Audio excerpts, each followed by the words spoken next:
সোসাইটিতে অপরাধ হয় এজ এ মাল্টিফ্যাক্টর ইস্যু হিসেবে। ধর্ষণ কেন হয়? ধর্ষণের জন্য আমাদের দেশে একটা গুড পার্সেন্টেজ হলো মাদকাসক্ত থাকে। এই বিষয়গুলো দেখভাল করার দায়িত্ব কি কাদের? আপনি ল এনফোর্সমেন্ট এজেন্সি আছে, কিন্তু আমাদের এখানে অপরাধকে আমরা ফ্ল্যাটলি ডেসক্রাইব করি, কিন্তু এটাকে স্পেসিফিক রিজন বাইর করতে পারি না, কারণ স্টাডি নাই, রিসার্চ নাই। ঢাকায় ২৬ থেকে ৩১ মে পর্যন্ত এই ৫ দিনে একজন গৃহবধূকে হত্যা, ৯ জনের অস্বাভাবিক মৃত্যুর ঘটনা ঘটেছে। একই সময়ে চট্টগ্রামের রাঙ্গুনিয়ায় এক কিশোরীকে গণধর্ষণ, সিলেটে পরকীয়ার জেরে বন্ধুর হাতে বন্দুকখুন, নোয়াখালীতে তরুণকে পিটিয়ে হত্যা, মানিকগঞ্জে এক রাতে ৩ জনের মৃত্যু। অন্য আরেকটি গণমাধ্যম বলছে যে ঈদুল আজহা ছুটিতে দেশের ১৮ জেলার হত্যাকাণ্ডের শিকার হয়েছেন ২৬ জন। অন্যান্য জেলার পরিসংখ্যান সেখানে আসে নাই। এখন এইসব হত্যাকাণ্ডে সরকারের কোনো দায় দেখেন নাকি এটা ব্যক্তিগত, পারিবারিক এবং বিভিন্ন রকম বিরোধ খুনের দায় সরকার নাই? আসলে এটাই বাংলাদেশের স্বাভাবিক সময়। দেখেন, বাংলাদেশের সোসাইটিটার মধ্যে বড় ধরনের একটা ট্রান্সফরমেশন হয়েছে। এগুলো নিয়ে আমার আলাদা আর্টিকেল আছে, এগুলো আমি লিখেছি, ডেইলি স্টারে পাবলিশ হয়েছে, এবং একটা বড় ইউনিভার্সিটিতেও আমি গিয়েছি এই আলোচনা করার জন্য। সোসাইটিতে অপরাধ হয় কেন? সোসাইটিতে অপরাধ হয় এজ এ মাল্টিফ্যাক্টর ইস্যু হিসেবে।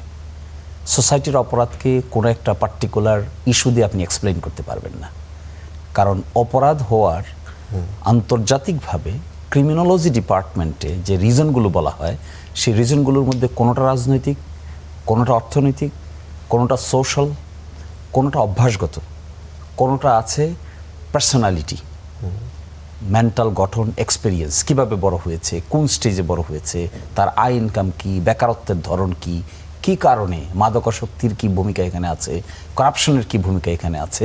এইরকম একটা মাল্টিফ্যাক্টর এফেক্ট হলো ক্রাইম। এখন আপনি এটাকে জেনারেলাইজ করতে পারবেন না, কেউই জেনারেলাইজ করতে পারবে না। আপনি যখন দেখবেন কেউ জেনারেলাইজ করছে, তখন ধরে নিতে হবে তার অ্যানালাইসিসটা বায়াস।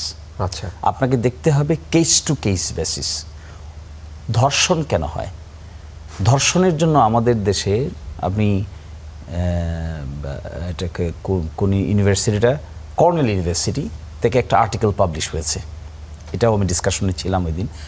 একটা আর্টিকেল পাবলিশ হয়েছে যে বাংলাদেশে শিশুদেরকে কেন ধর্ষণ করা হয়, রিজন কি, এটা এই মেন্টালিটির নাম কি, এই মেন্টাল গঠনটা কিভাবে তৈরি হলো একজন মানুষের। তারা দেখিয়েছেন একটা গুড পার্সেন্টেজ হলো মাদকাসক্ত থাকে, তারা আরেকটা দেখিয়েছেন একটা গুড পার্সেন্টেজ হলো যেখানে রেভেঞ্জ হয়, রেভেঞ্জফুল হয়। বাবার সঙ্গে হয়তো তার দ্বন্দ্ব লেগেছে, ভাইয়ের সঙ্গে তার দ্বন্দ্ব লেগেছে, তার রেভেঞ্জ নেওয়ার জন্য সে টার্গেট করেছে শিশুটাকে। এখন এই সমস্ত ডিপ স্টাডি আমাদের দেশে অ্যাবসেন্ট, আমরা সবগুলোকে ফ্ল্যাটলি এক্সপ্লেনেশন দিয়ে দেই। আমি সিআইডি ডিপার্টমেন্ট অথবা পিবিআইকে বলবো, একটু মানে মোটা দাগে এগুলো সোশ্যাল ইস্যু সবগুলোই, নট অনলি সোশ্যাল, আপনি পলিটিক্যাল অ্যাসপেক্টও দেখতে পাবেন। যেমন আমার এলাকায় দিরাইশাল্লায় বিগত 1 মাসে অন্তত 7-8টা মার্ডার হয়েছে। কি মার্ডার হয়েছে? গ্রামে গ্রামে প্রকাশ্যে মারামারি। মূল উৎস কি? জমি নিয়ে। প্রথম জমি সালিশি ভেঙে গেছে, সালিশের মধ্যেই মারামারি শুরু হয়ে গেছে। আকিজ এসেনশিয়াল সরিষার তেল, স্বাদে ঘ্রাণে সেরা। এই পক্ষে একজন মারা গেছে, ওই পক্ষে একজন মারা গেছে। আপনাকে সামলাতে হয়, আপনি তো যান এলাকায়। না, আমার তো আর সামলানোর ক্ষমতা নাই, কিন্তু আইনজীবী হিসেবে মামলা নিয়ে আসে আর কি আমার কাছে। প্রভাব আছে, তখন অনেকটা সালিশি করে মেনটেন করার চেষ্টা করা হয়।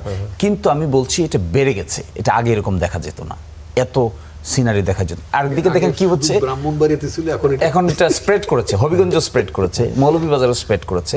সবচেয়ে অসুবিধা হলো পানিতে মানুষের জমি নিয়ে গেছে। এবার অগ্রিম বৃষ্টির কারণে সমস্ত ধান তলিয়ে গেছে। অভাবী মানুষ, তাদের কিন্তু রাতের খাবার ব্যবস্থা নাই, কিন্তু ঠিকই ঠেটা দেয়া একজন আরেকজনকে হত্যা করে ফেলতেছে।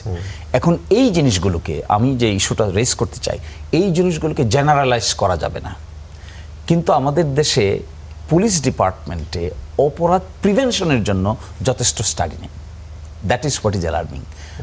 পুলিশের তো দুটো দায়িত্ব, একটা হলো প্রিভেন্ট করবে, আর একটা হয়ে যাওয়ার পরে ইনভেস্টিগেট করে এভিডেন্স আদালতে হাজির করবে। প্রিভেনশন মেকানিজমটাকে আমাদের এখানে গুরুত্বপূর্ণ হিসেবে বিবেচনা করা হয় না। ফলে যে ইনসিডেন্টসগুলো আপনি বলছেন, আমি মনে করি মিনিস্ট্রি অফ হোমের দায়িত্বটা কি, হোম মিনিস্টার গিয়ে তো অপরাধ ফেরাতে পারবেন না, কিন্তু এটা স্টাডি করবেন, স্টাডি করে প্রিভেন্টিভ মেকানিজম নেওয়ার জন্য লং টার্ম প্ল্যান হিসেবে কী কী করণীয় আছে, এটা যদি করতে পারেন তবে গ্র্যাজুয়ালি অপরাধ প্রবণতা কমবে। আরেকটা ইন্টারেস্টিং বিষয়, তো আপনি ঈদ আসবে মানে 200-300 লোক মারা যাবে। We are ready, mentally ready থাকি, কিন্তু যে ঈদ আসলে? কোরবানির ঈদ আসছে, বাড়িতে মিনিমাম সবাই 300 লোক মারা gather যাবে, করে। এটা অ্যাক্সিডেন্ট হবে, 2টা ট্রাক পড়ে যাবে, আসার সময় গরু নিয়ে গোলমাল হবে, এখানে আর 3টা মানুষ মরবে।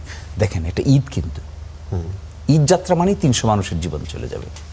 হ্যাঁ, ঈদ যাত্রায় 300 মানুষ, এই যে 25 মে থেকে 31 মে এই 7 দিনে সড়ক দুর্ঘটনায় প্রাণ গেছে 79 জনের।